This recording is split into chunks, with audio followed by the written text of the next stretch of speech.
ಸರ್ಕಾರದ ಪತನದ ಮೊದಲನೇ ಹೆಜ್ಜೆ ಆಗ್ತದೆ. ನಾನು ಸಿದ್ದರಾಮಯ್ಯ ಸರ್ಕಾರಕ್ಕೆ ಎಚ್ಚರಿಕೆ ಕೊಡ್ತೀನಿ. ತಕ್ಷಣ ನೇಮಕಾತಿ ಪ್ರಾರಂಭ ಮಾಡಬೇಕು. ನಮ್ಮ ನಿರುದ್ಯೋಗ ಯುವಕರಿಗೆ ಉದ್ಯೋಗ ಕೊಡಬೇಕು. ಯಾರಿಗೆ ನಿರುದ್ಯೋಗ ಯುವಕರು ಉದ್ಯೋಗ ತಗೋತಾರಲ್ಲ ಅವ್ರಿಗೆ ಯಾವ ಫ್ರೀಗಳನ್ನು ಕೊಡುವ ಅವಶ್ಯಕತೆ ಇಲ್ಲ.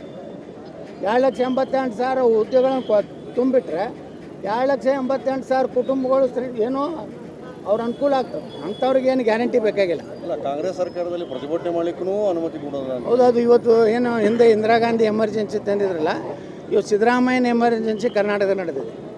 ಸಿದ್ದರಾಮಯ್ಯನವರು ಈ ರೀತಿ ಯುವಕರು ತಮ್ಮ ಬೇಡಿಕೆ ಬೇಡಬೇಕಲ್ರಿ, ಯಾರ್ಯಾರಿಗೋ ಪರ್ಮಿಷನ್ ಕೊಡ್ತಾರೆ.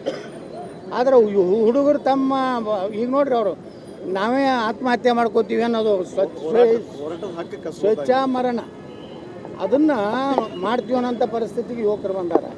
ಮತ್ತು ನೀವು ಯುವಕರದ ಹೋರಾಟದ ಒಂದು ಹಕ್ಕೇನಿದೆ ಪ್ರಜಾತಂತ್ರದಾಗ. ಎಂತಿಂಥ ದೇಶದ್ರೋಹಿಗಳ ಹೋರಾಟಕ್ಕೆ ಸಪೋರ್ಟ್ ಮಾಡ್ತಾರೆ ಇವರು. ಪಾಕಿಸ್ತಾನ ಜಿಂದಾಬಾದ್ ಅನ್ನೋಂಥ ಹೋರಾಟಗಳಿಗೆ ನಮ್ಮ ಪೊಲೀಸ್ ಇಲಾಖೆ ಅನುಮತಿ ಕೊಡ್ತದೆ. ನಿರುದ್ಯೋಗ ಯುವಕರು ತಮ್ಮ ಭವಿಷ್ಯದ ಬಗ್ಗೆ ನೋಡ್ರಿ, ಲಕ್ಷಾಂತರ ರೂಪಾಯಿ ಕೊಟ್ಟು ಶಿಕ್ಷಣ ಕಲ್ತಿರ್ತಾರೆ. ಅವರಿಗೆ ಇವತ್ತು ನೌಕರಿ ಇಲ್ಲ ಅಂದರೆ ಅವ್ರು ಏನು ಮಾಡಬೇಕು? ಏನು ಅವ್ರೇನು ದಯಾಮರಣ ಏನು ಇದನ್ನು ಬೇಡ್ತಾ ಇದ್ದಾರೆ, ಅದನ್ನಾದರೂ ಕೊಡಲಿ, ಅದರೇ ಅನುಮತಿ ಕೊಡಲಿ. ಅಂದರೆ ಸಿದ್ದರಾಮಯ್ಯ ಸರ್ಕಾರ ದಿವಾಳಿ ಆಗಿಬಿಟ್ಟಿದೆ. ಅದಕ್ಕೆ ನಾವು ಯುವಕರ ಜೊತೆ ಇರ್ತೀವಿ. ಬೆಂಗಳೂರು ಚಲೋ ಕಾರ್ಯಕ್ರಮ ಮಾಡ್ತೀವಿ. ಸರ್ಕಾರದ ಪತನದ ಮೊದಲನೇ ಹೆಜ್ಜೆ ಆಗ್ತದೆ. ನಾನು ಸಿದ್ದರಾಮಯ್ಯ ಸರ್ಕಾರಕ್ಕೆ ಎಚ್ಚರಿಕೆ ಕೊಡ್ತೀನಿ. ತಕ್ಷಣ ನೇಮಕಾತಿ ಪ್ರಾರಂಭ ಮಾಡಬೇಕು. ನಮ್ಮ ನಿರುದ್ಯೋಗ ಯುವಕರಿಗೆ ಉದ್ಯೋಗ ಕೊಡಬೇಕು. ಯಾರಿಗೆ ನಿರುದ್ಯೋಗ ಯುವಕರು ಉದ್ಯೋಗ ತಗೋತಾರಲ್ಲ ಅವ್ರಿಗೆ ಯಾವ ಫ್ರೀಗಳನ್ನು ಕೊಡುವ ಅವಶ್ಯಕತೆ ಇಲ್ಲ. 2,88,000 ಉದ್ಯೋಗಗಳನ್ನು ತುಂಬಿಟ್ರೆ 2,88,000 ಕುಟುಂಬಗಳು ಏನೋ ಅವ್ರ ಅನುಕೂಲ ಆಗ್ತದೆ. ಅಂಥವ್ರಿಗೆ ಏನು ಗ್ಯಾರಂಟಿ ಬೇಕಾಗಿಲ್ಲ. ಅಲ್ಲ, ಕಾಂಗ್ರೆಸ್ ಸರ್ಕಾರದಲ್ಲಿ ಪ್ರತಿಭಟನೆ ಮಾಡಲಿಕ್ಕೂ ಅನುಮತಿ ಕೊಡೋದು. ಹೌದು, ಅದು ಇವತ್ತು ಏನು ಹಿಂದೆ ಇಂದಿರಾ ಗಾಂಧಿ ಎಮರ್ಜೆನ್ಸಿ ತಂದಿದ್ರಲ್ಲ, ಇವತ್ತು ಸಿದ್ದರಾಮಯ್ಯನ ಎಮರ್ಜೆನ್ಸಿ ಕರ್ನಾಟಕದಲ್ಲಿ ನಡೆದಿದೆ.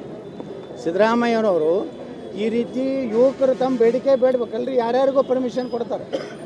ಆದರೆ ಹುಡುಗರು ತಮ್ಮ ಈಗ ನೋಡ್ರಿ, ಅವರು ನಾವೇ ಆತ್ಮಹತ್ಯೆ ಮಾಡ್ಕೋತೀವಿ ಅನ್ನೋದು ಸ್ವಚ್ಛ ಮರಣ ಅದನ್ನು ಮಾಡ್ತೀವಿ ಅನ್ನೋಂಥ ಪರಿಸ್ಥಿತಿಗೆ ಯುವಕರು ಬಂದಾರ. ಮತ್ತು ನೀವು ಯುವಕರದ ಹೋರಾಟದ ಒಂದು ಹಕ್ಕೇನಿದೆ ಪ್ರಜಾತಂತ್ರದಾಗ. ಎಂತಿಂಥ ದೇಶದ್ರೋಹಿಗಳ ಹೋರಾಟಕ್ಕೆ ಸಪೋರ್ಟ್ ಮಾಡ್ತಾರೆ ಇವರು. ಪಾಕಿಸ್ತಾನ ಜಿಂದಾಬಾದ್ ಅನ್ನೋಂಥ ಹೋರಾಟಗಳಿಗೆ ನಮ್ಮ ಪೊಲೀಸ್ ಇಲಾಖೆ ಅನುಮತಿ ಕೊಡ್ತದೆ. ನಿರುದ್ಯೋಗ ಯುವಕರು ತಮ್ಮ ಭವಿಷ್ಯದ ಬಗ್ಗೆ ನೋಡ್ರಿ, ಲಕ್ಷಾಂತರ ರೂಪಾಯಿ ಕೊಟ್ಟು ಶಿಕ್ಷಣ ಕಲ್ತಿರ್ತಾರೆ. ಅವರಿಗೆ ಇವತ್ತು ನೌಕರಿ ಇಲ್ಲ ಅಂದರೆ ಅವ್ರು ಏನು ಮಾಡಬೇಕು? ಏನು ಅವ್ರೇನು ದಯಾಮರಣ ಏನು ಇದನ್ನು ಬೇಡ್ತಾ ಇದ್ದಾರೆ, ಅದನ್ನಾದರೂ ಕೊಡಲಿ, ಅದರೇ ಅನುಮತಿ ಕೊಡಲಿ. ಅಂದರೆ ಸಿದ್ದರಾಮಯ್ಯ ಸರ್ಕಾರ ದಿವಾಳಿ ಆಗಿಬಿಟ್ಟಿದೆ. ಅದಕ್ಕೆ ನಾವು ಯುವಕರ ಜೊತೆ ಇರ್ತೀವಿ. ಬೆಂಗಳೂರು ಚಲೋ ಕಾರ್ಯಕ್ರಮ ಮಾಡ್ತೀವಿ.